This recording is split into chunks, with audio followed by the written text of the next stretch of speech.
बिहार में विधानसभा चुनाव की तारीखें जल्दी सामने आने वाली हैं और चुनाव आयोग की तरफ से साफ कर दिया गया है कि 6 अक्टूबर के बाद वो कभी भी तारीखों का ऐलान कर देगा। चुनाव आयोग की तैयारियों को देखकर तो ये माना जा रहा है कि इस बार के चुनाव 2 चरण में हो सकते हैं। वैसे भी लंबे चुनाव बीजेपी के लिए ही नुकसानदायक होने लगे हैं। 70 साल के इतिहास में लोकसभा चुनाव सबसे ज्यादा दिन तक चलने वाला चुनाव था, जिसमें बीजेपी को जबरदस्त नुकसान हुआ। बीजेपी अकेले के दम पर बहुमत तक हासिल नहीं कर पाई और इससे बीजेपी ने भी सबक सीखा है। और जैसा विपक्ष ये बात कहता रहा है कि चुनाव की तारीखें बीजेपी कार्यालय से तय होती हैं, ऐसे में बीजेपी बिल्कुल नहीं चाहती कि चुनाव प्रक्रिया ज्यादा लंबी चले। इसके साथ ही चुनाव आयोग ने इस बार ईवीएम को लेकर भी कई बड़े बदलाव कर दिए हैं। वोटिंग से लेकर काउंटिंग तक क्या हुए ये बदलाव और इनका चुनाव नतीजों पर क्या हो सकता है असर, आज हम इसी सब मुद्दों पर अपनी इस स्पेशल रिपोर्ट में करेंगे बात। सारी जानकारी आपको यहां दी जाएगी। नमस्कार, मैं हूं अंशिता। सबसे पहले बात की शुरुआत करेंगे हम पोस्टल बैलेट से, क्योंकि पोस्टल बैलेट पेपरों को लेकर पिछले 2-3 साल से बवाल शुरू हो रखा है, बवाल मचा हुआ है। कई सीटों पर ईवीएम की काउंटिंग पहले हो जाती है, उसके बाद पोस्टल बैलेट गिने जाते हैं और कई सीटों पर ये इन बैलेट पेपरों में घोटाले की खबरें भी सामने आती रहती हैं, जिससे नतीजे भी प्रभावित हुए हैं। विपक्ष हमेशा चुनाव आयोग से डिमांड करता रहा है कि पहले पोस्टल बैलेट गिने जाएं, उसका नतीजा घोषित भी कर दिया जाए, उसके बाद ही ईवीएम की काउंटिंग कराई जाए। ऐसे में इस बार चुनाव आयोग ने विपक्ष के दबाव में पोस्टल बैलेट को लेकर बड़े बदलाव कर दिए हैं और इन नए बदलाव के तहत अब पोस्टल बैलेट की काउंटिंग के बाद ही ईवीएम के वोट गिने जाएंगे। यानी चुनाव आयोग पहले से ही विपक्ष के दबाव में नजर आ रहा है, ये कहा जा सकता है। इसके अलावा चुनाव आयोग की तरफ से साफ कह दिया गया है कि अगर पोस्टल बैलेट की गिनती पूरी नहीं हुई तो ईवीएम के आखिरी 2 राउंड की गिनती रोक दी जाएगी। और मतदान को लेकर चुनाव आयोग ने पिछले कुछ सालों में दिव्यांगजनों और 85 साल से ज्यादा उम्र के वरिष्ठ नागरिकों के लिए घर से मतदान को लेकर कई तरह की पहल की है। इस वजह से पोस्टल बैलेट की संख्या में खासी वृद्धि हुई है, इसलिए बैलेट पेपर की गिनती में ज्यादा वक्त लग सकता है। इसे हम ऐसे समझ सकते हैं कि किसी विधानसभा सीट पर ईवीएम की गिनती अगर 20 राउंड तक चलनी है, आमतौर पर पहले तो पोस्टल बैलेट जो 8 बजे से खोल दिए जाएंगे और उनकी गिनती शुरू कर दी जाएगी। आधा घंटे बाद यानी 8:30 बजे ईवीएम की गिनती शुरू हो जाएगी। अगर ईवीएम की काउंटिंग 18 राउंड की हो जाती है और पोस्टल बैलेट की गिनती पूरी नहीं हो पाई तो ईवीएम की काउंटिंग को तब तक रोक दिया जाएगा जब तक कि बचे हुए पोस्टल बैलेट की गिनती पूरी नहीं हो जाए।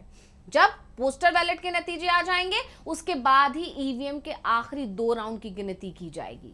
ये नई प्रक्रिया सबसे पहले बिहार विधानसभा चुनाव में लागू की जाएगी, क्योंकि यहाँ पर नवंबर में विधानसभा चुनाव होने हैं, तो 2 चरण में चुनाव होंगे, इसकी सबसे ज्यादा संभावना दिखाई दे रही है और पहले चरण की वोटिंग 10 नवंबर के आसपास हो सकती है। इसलिए ये साफ दिखाई दे रहा है कि सबसे पहले ये प्रक्रिया बिहार विधानसभा चुनाव में ही होगी।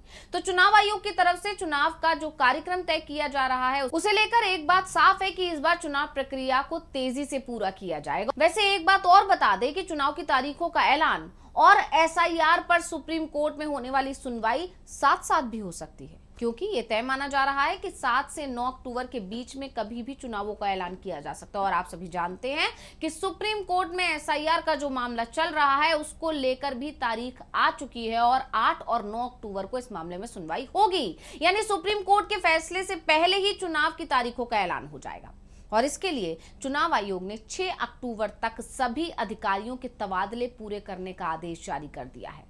आयोग ने यह भी साफ कर दिया है कि 3 साल से एक ही जगह पर तैनात अधिकारियों के ट्रांसफर किए जाएंगे। इसके साथ ही कोई भी चुनाव अधिकारी अपने गृह जिले में तैनात नहीं रहेगा।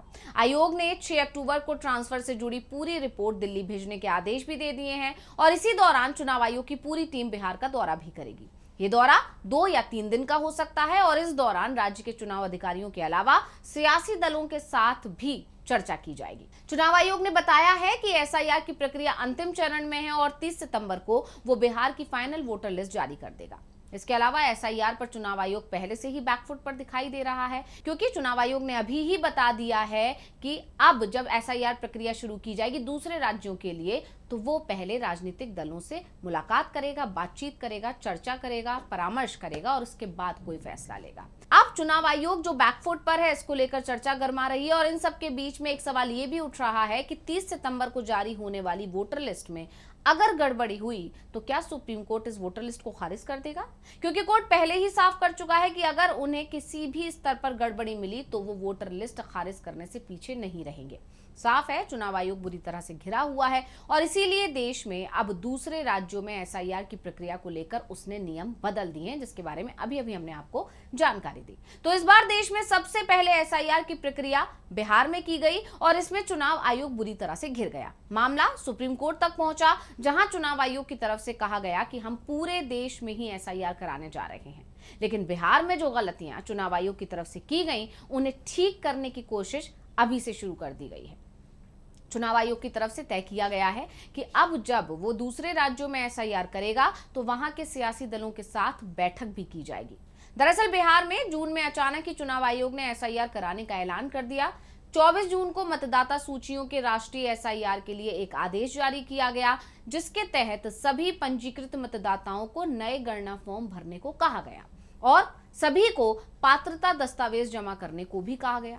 बिहार में जब चुनाव आयोग ने एसआईआर शुरू कराया तो किसी से कोई चर्चा नहीं की गई, जिसके चलते पूरे देश में हंगामा मच गया और विपक्षी दलों की तरफ से इसे एनआरसी की प्रक्रिया तक बता दिया गया।